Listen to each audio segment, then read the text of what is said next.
Hola, hoy vamos a tratar el tema del espacio y el tiempo cuánticos y una manera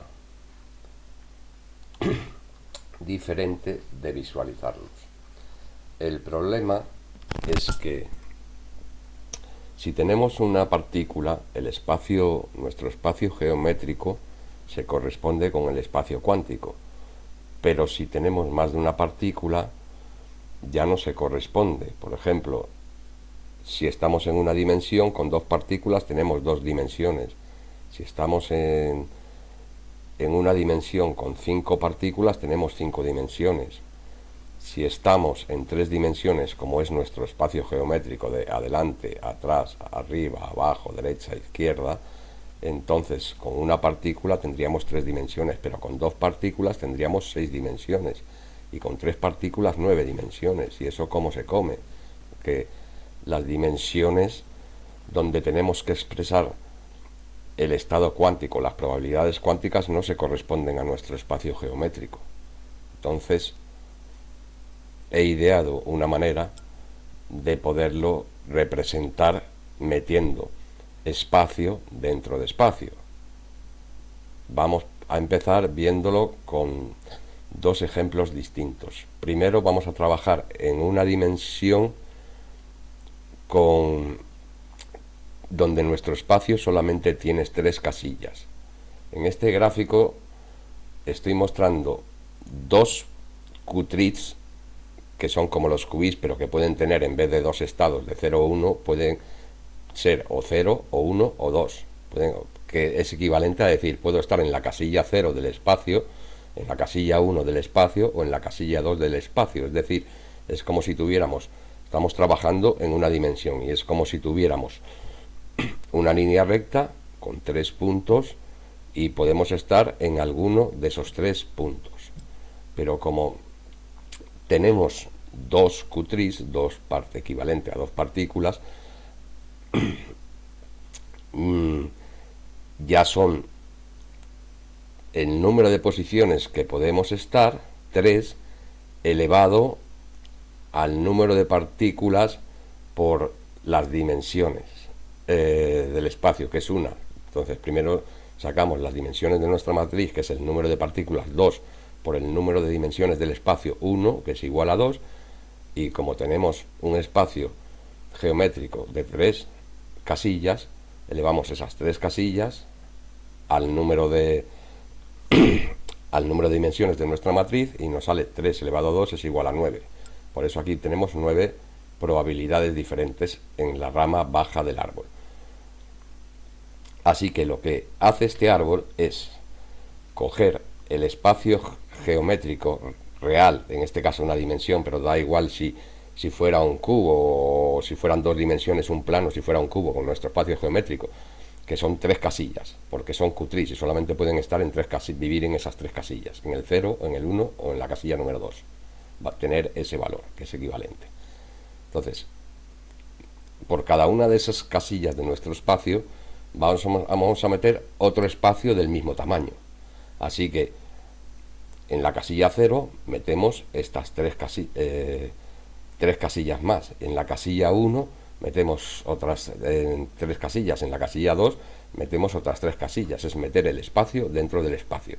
Si tuviéramos, por ejemplo, que ya veremos más adelante, un espacio geométrico de una dimensión de 128 casillas, tendríamos en el primer plano 128, y por cada una de esas 128 tendría otras 128 ramas pequeñas en vez de 3.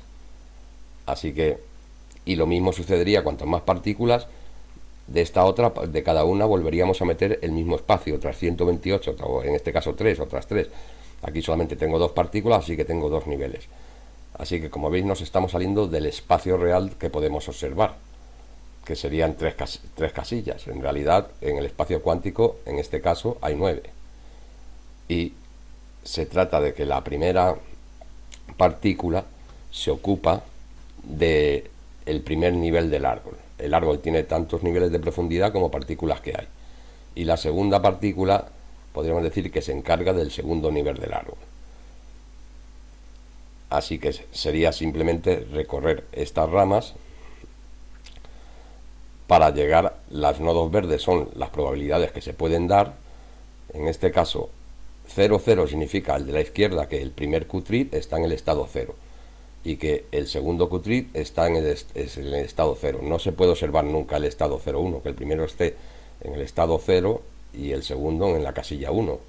Eso no podríamos observarlo, o sea, tienen que ser iguales en este caso, pero hay otros tipos de visualizaciones, como en este caso más limitados, otro tipo de entrelazamiento, donde solamente pueden estar en la casilla 0, 0 y en la 1, 1. Girando el ángulo del observador, pues cambia la perspectiva, o la base, pues cambia la perspectiva de donde podemos estar. Bueno, lo que tenéis que quedaros con la idea es que es espacio dentro de espacio. Como ahora estoy trabajando con 3 casillas de una recta, o sea, una recta es una dimensión, pues lo puedo dibujar en forma de árbol, pero en nuestro espacio geométrico sería como imaginar un cubo y dentro de cada cubito de ese cubo hay otro cubo lleno de cubitos, del mismo número de cubitos, si fueran 2 partículas, y así sucesivamente por el número de partículas. Es meter espacio dentro de espacio, no importa si hablamos de una dimensión, de 2 dimensiones o 3 dimensiones, es ese concepto. Así que vamos a verlo, por ejemplo, con una función de onda en 3 dimensiones. Bueno, esto es espacio en una dimensión. Y aquí lo que estamos viendo es que la fila de arriba, esta fila de arriba que estoy mostrando ahora, está representando, sería el espacio real de una dimensión. Tiene 128 cubitos, 128 casillas donde pueden estar las partículas, es donde las podemos observar. Y el espacio de abajo sería, como hemos visto antes, cada una de esas 128 líneas donde puede estar de nuestro espacio geométrico real, donde puede estar la partícula, contiene otras 128, espacio dentro de espacio. Cada uno de esos cubitos contiene otra línea con 128 cubitos.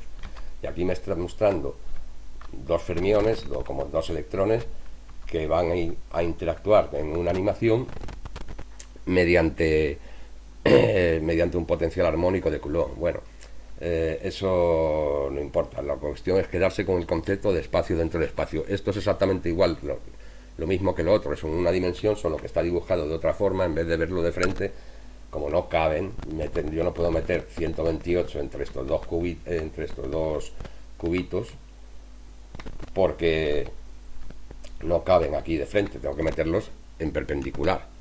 Entonces, si este está en este estado, el otro, la segunda partícula, que es la de abajo, como ya he dicho, la primera partícula se ocupa del nivel 1 y la segunda del nivel 2. Esto, si le damos, de aquí vemos el total de lo que es un estado cuántico, cuando en realidad nosotros solamente tenemos una dimensión, que es la línea de arriba, nuestra realidad geométrica si fuera de una dimensión. Pero lo que hay que quedarse es que el espacio cuántico es mucho más grande del espacio geométrico, y la manera lógica de dibujarlo para que geométricamente quepa dentro de nuestro espacio es imaginar que dentro de ese espacio hay otro subespacio del mismo tamaño dependiendo del número de partículas. Es como una habitación en donde entras y cuando abres una puerta te encuentras otro hotel dentro con otro hotel más pequeñito con el que estabas, te haces pequeñito y aparecen otro número de puertas del mismo tamaño. Entonces, aquí las líneas que están uniendo los estados, si lo animamos, podemos ver cómo las partículas van a chocar, se repelen por Coulomb y vuelven y vuelven otra vez hacia atrás. Podemos medir una partícula. Si medimos una partícula, he medido la partícula 1. ¿Y ahora qué pasa? Pues que la partícula 1 ha colapsado al 100% de probabilidad a esta posición, que es la 74 de nuestra línea de arriba. Nuestra línea de arriba ya la partícula, pero la segunda, que vive en el subnivel de abajo 2, puede estar en cualquiera de estas dos posiciones, en cualquiera de todas estas posiciones. En la 44, en la 45, en la 49, en la 50, en la 60. Y pues, si colapsamos la partícula 2 también, la medimos, pues entonces tendremos dos líneas. La partícula de abajo está en la posición 56. Ha colapsado la 56. Y la segunda partícula y la de arriba está en la posición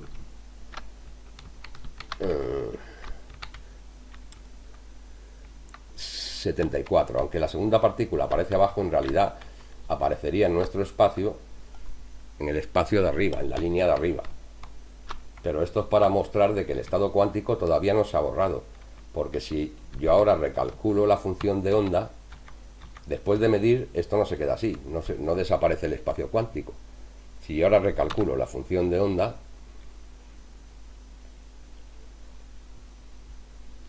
se está recalculando a partir de esto. Esto es lo que pasa.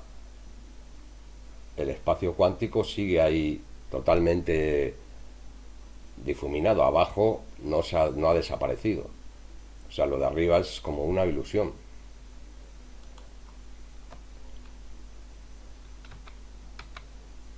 Si le damos a correr esta animación, vemos como enseguida se vuelve a difuminar todo el espacio, donde solamente había dos cosas, que parecía colapsado y que el otro ya no existía, solamente existía la línea de arriba. No, eso es durante un instante que tenemos esa impresión, pero en realidad lo que existe es el espacio cuántico, y medir no lo borra.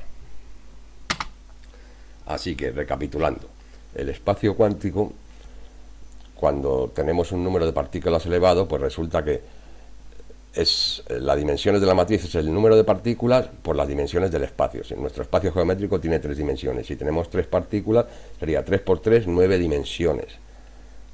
Y luego eso habría que elevado a nuestros puntos del espacio para sacar el número de estados.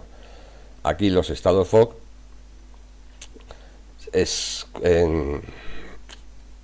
esto es relativo a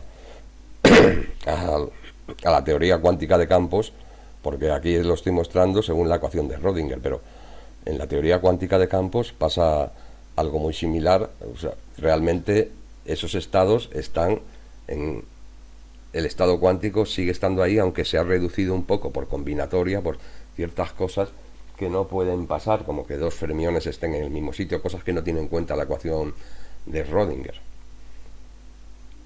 Entonces se ha reducido el número de estados, el número de cubos en total que tendríamos. 16.384 me dice la ecuación de Rödinger que son todos los cubos donde puede estar. En cambio, la teoría cuántica de campos, el estado de Fock, que es el que contiene las posiciones donde pueden estar los cubos, me da solo 8.128, pero eso no anula el concepto de espacio dentro de espacio. Imagínate 3 partículas la que se nos monta aquí abajo.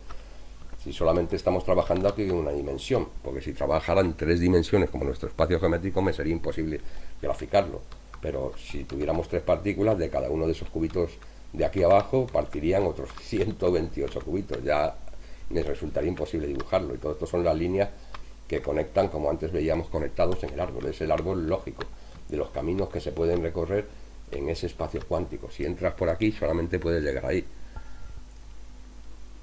Entonces, lo que tiene que quedar claro es esto, que existe una manera lógica de meter dentro de nuestro espacio geométrico el espacio cuántico, que es mucho más grande y que depende del número de partículas, y que ese número de dimensiones que parecen lógicas se pueden meter usando la lógica de espacio dentro de espacio. Y esto es una imagen estática del espacio. Ahora, lo siguiente sería analizar por qué cambia entre un fotograma y otro. Vamos a darle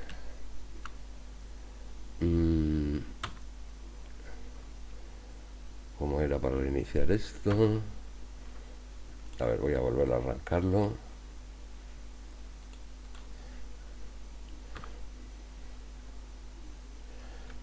Para vamos a avanzar un fotograma. ¿Por qué cambia de un fotograma a otro? Porque lo que estamos viendo el árbol, es una imagen estática del espacio, pero hay que ver por qué cambia ese espacio cuántico, hay que analizarlo. Y aquí hay dos cosas muy interesantes, y es que la dilatación del tiempo de Einstein está dentro de esta estructura cuántica. No me hacen falta las fórmulas de la relatividad de Einstein para calcular la dilatación temporal. La dilatación temporal está dentro de la fase de la onda cuántica. El tiempo propio depende de la velocidad que te mueves, según Einstein. Bien, pues eso, la fase cuántica es, cada uno de estos cubitos está formado de, es la probabilidad, pero está formado de dos números, uno real y uno complejo. Entonces, aquí la probabilidad es el módulo al cuadrado de eso, pero si sacamos el ángulo entre el número real y el número imaginario, pues y sacamos cuánto cambia en cada paso, pues me va a decir a qué velocidad está envejeciendo, y de ahí voy a poder sacar lo mismo que en las ecuaciones de Einstein, o sea que el envejecimiento está dentro de la propia matriz. Pero ¿por qué cambia la matriz? ¿Cómo cambia la matriz? Entonces, para saber cómo cambia la matriz cuántica,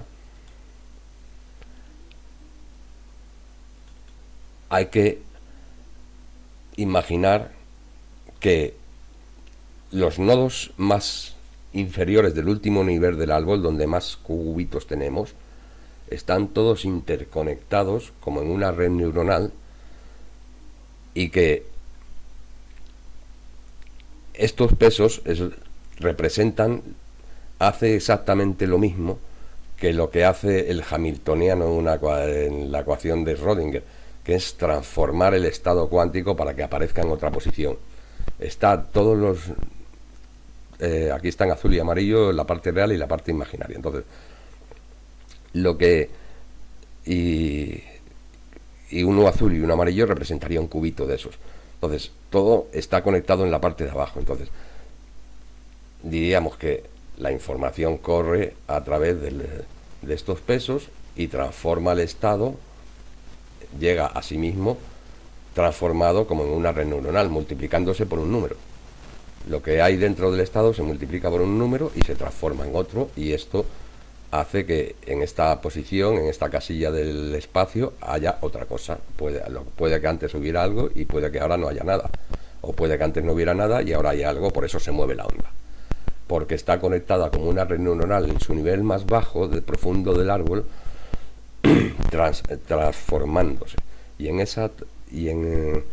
esa transformación hay un cambio de fase entre estos numeritos azul y amarillo, el ángulo que forman esos dos números, y eso es lo que me da el tiempo de Einstein. O sea, hay que comprender que en el nivel más bajo, en este caso está todo conectado, que no lo estoy dibujando aquí, de una manera como si fuera una red neuronal, y eso es lo que va a transformarlo en el tiempo. O sea, es como si la parte de arriba luego emergiera de la parte de abajo, porque la transformación en el tiempo surge de abajo. O sea que no, es como si lo primero fuera la parte cuántica más profunda, y de ahí emergiera la realidad. Y eso no es, y lo que digo no es tontería, porque aquí lo tengo comprobado, como por ejemplo cogiendo la ecuación de Dirac, abro